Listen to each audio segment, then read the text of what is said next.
Hey, it's Coach K, and I want to welcome you to episode 26 of the Stimulus Package.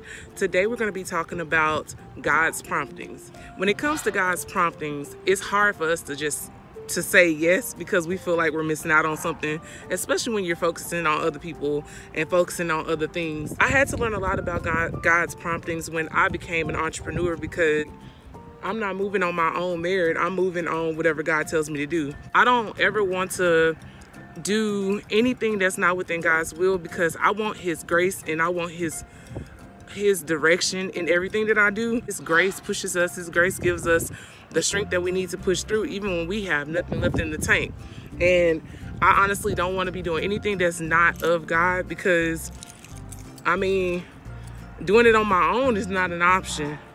When you do it on your own, you have to carry the weight of that. You have to carry all of that. So it's so much better to be under God's will, doing what He asked you to do, using the gifts that He gave you so that you can be able to fulfill what He's asking you to fulfill, and you won't be wasting time, effort, and energy. So I think that it's important that we all try to understand that God speaks to us in different ways, and the only way that we can move according to His will is if we listen to what He's asking us to do and be obedient in that moment, like instantaneous obedience.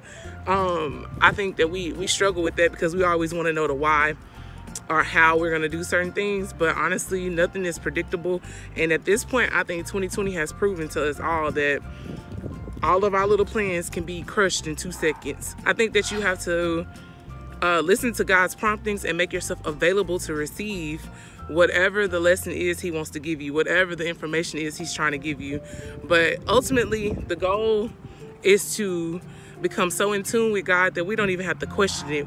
A lot of times we don't know how to move because we haven't actually sat down to listen to what He's going to say to us. We just move, or we tend to think that we know what God wants. Honestly, we have to listen to God's promptings and move at the pace that He sets and say yes whenever He tells us what's next.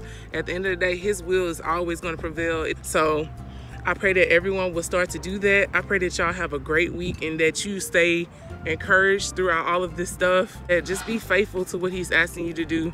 Get in His presence so you can learn how He speaks to you. And after that, whenever you get the promptings, just move. Just move. Until next time, stay focused, keep grinding, and respect the process. I'm Coach K. Make sure you check us out on Thursday to see the next episode of the So Pro series. I love y'all, and I will talk to you next week. Bye.